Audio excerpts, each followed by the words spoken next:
Crew, bringing you the best in New York Giants sports talk and entertainment. Oh, it's Tuesday after the game. We're going to get into a couple of things, but one of the things I want to talk about in reference to the New York Giants would be the running back situation. With I don't even want to say the emergence of Wayne Gallman, because Wayne Gallman's been on this team for going on 4 years now. He's had his ups, he's had his downs, he's had a couple fumbles. Well, I love it how people say he's a fumbler, and he did fumble 3 times his rookie season, but really hasn't fumbled much since. But he's just been a guy that's kind of been an enigma wrapped in a riddle. You don't know what you get with Wayne Gallman. He shows these moments of brilliance, and then he kind of disappears. And I don't know if that has to do more with the coaching staff or more of his psyche. But I wanted to think about – I was thinking about this the other day because I see so many things on Twitter that with the emergence of Wayne Gallman that we should trade or dump Saquon Barkley.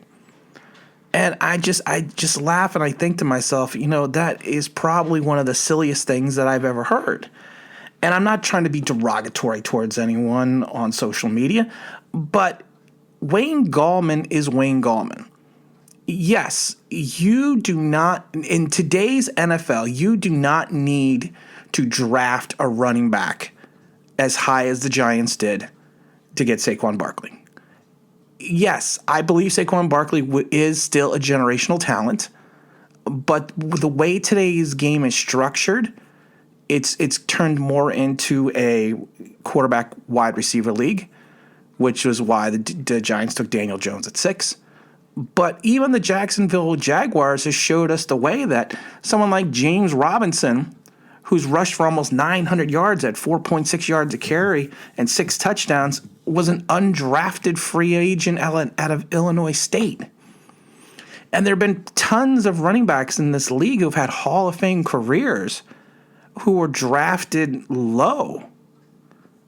So you don't, and like I said, the way the NFL is structured today, it's more of a quarterback, wide receiver, eccentric league when it comes to the offense. That's just the way it is. You want to build a line, have a good quarterback, and have someone that can catch the ball. And the NFL has always been secular, so you never know. We may go back to some time in the next 10 years where we're going to be more of a run-first oriented league. But right now, in the last 20 years or so, 15 years or so, that's not what the NFL is. And the Giants, like any other team in the league, they follow the playbook. They follow the trends of the NFL.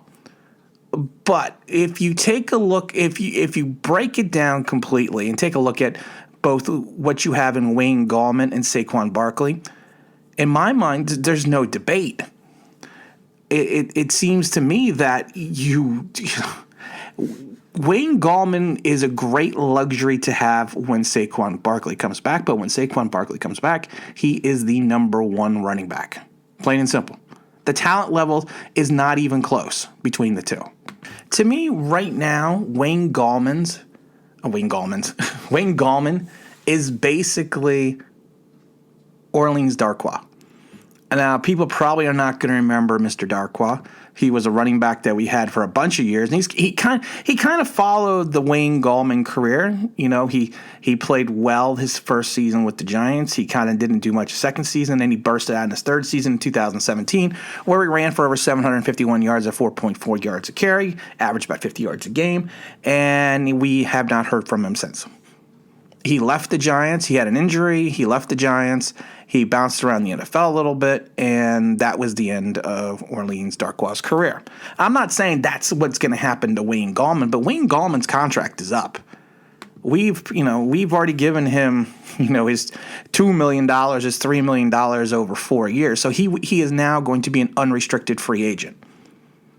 And we still have Saquon Barkley at least for another, if they pick up his 5th-year option, we have him for at least another 2 seasons. Now, the salary cap number, of course, for Saquon Barkley is probably not palatable to some because you're thinking you're going to be giving. Right now, next year, he'll have a cap number of almost $10 million. So if you take a look at that with that cap number, that's a lot to pay a guy that hasn't played. Who did not play basically much in 2020 and was injured in 2019. And right now, the Giants' salary cap for 2021 is not looking fantastic. I mean, we have about $18 million underneath the cap.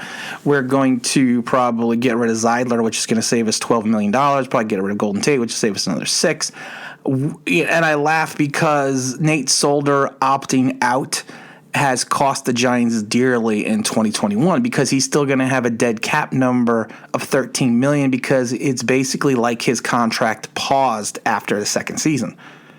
So that cap number, while we basically saved in 2020, basically that dead space number just kind of like paused until 2021. So we're going to still have to deal with that $13 million dead cap space number with Nate Solder.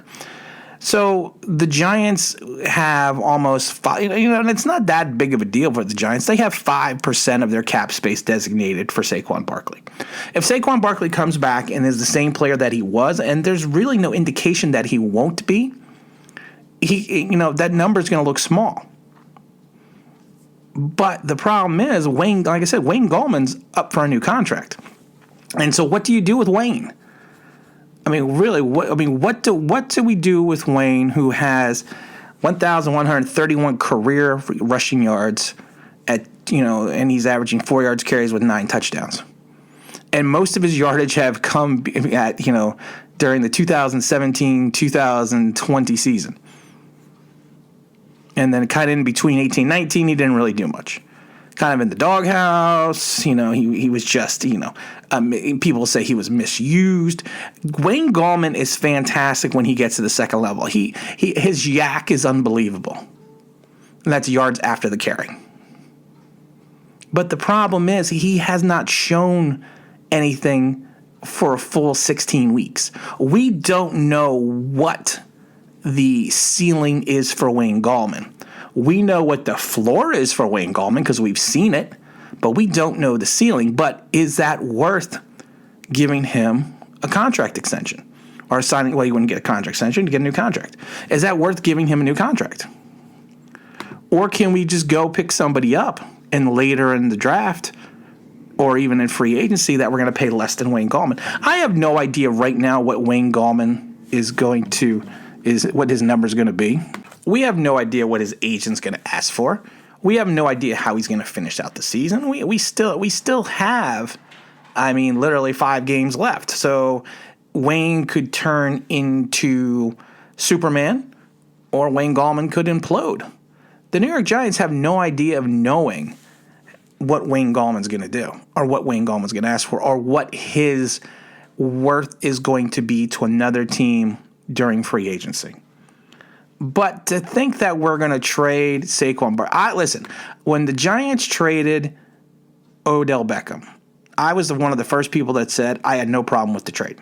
I really didn't. And you can go back and listen to the videos. I had no problem with that trade. I understood the trade. I got the trade.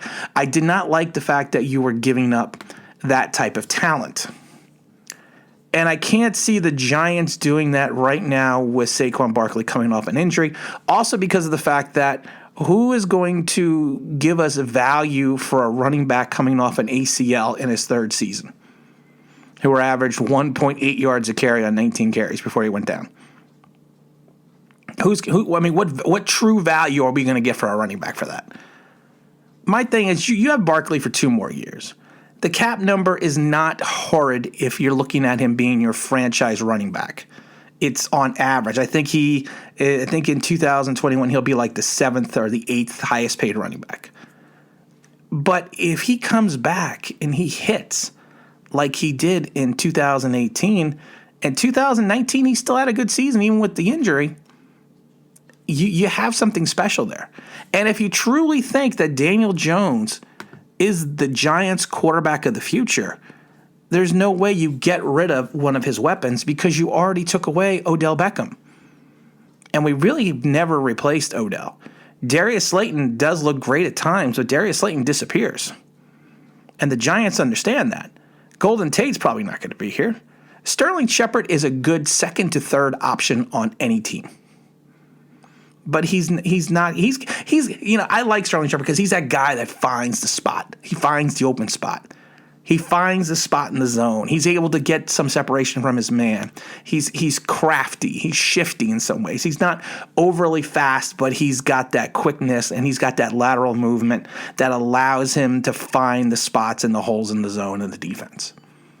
But he's not going to be your Jerry Rice.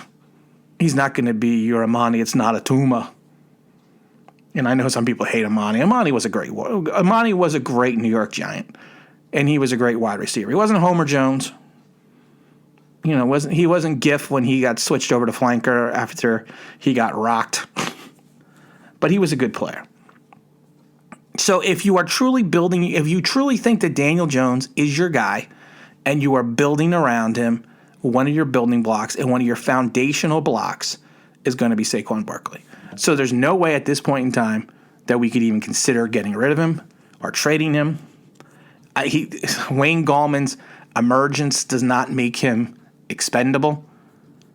Because if you look at Wayne, I mean, the Bengals game was 24 carries and 94 yards. All right, 24 carries, 94 yards. The game before that, 18 carries, 53. Washington, 14, 68. Buccaneers, 12, 44. Eagles, 10 for 34. So he's carried the ball 93 times so far this season. So let's wait and see how the season finishes out. Let's see how Wayne holds up being the featured back if he continues to, because I'm still shocked that Alfred Morris is playing for the Giants the way he is. So let's just kind of wait and see what happens. Let's just kind of roll with it. We're going to do another show. I think we're going to do a second video later today. I had got an interesting idea that I thought was interesting that I want to talk about. I'll bring that up later. If you want, again, like I said, just drop me an email at onlinebigblue@gmail.com. Love to hear your thoughts, your comments, everything. Just keep them clean. Had some people the other day send me some emails that I would say were not clean of thought. And they probably shouldn't have put it down on paper. But again, this is Tim with Online Big Blue, bringing you the best in New York Giants sports talk and entertainment. And as always, if you can if you subscribe, if you ring that bell, you think you know what that means, that'd be awesome.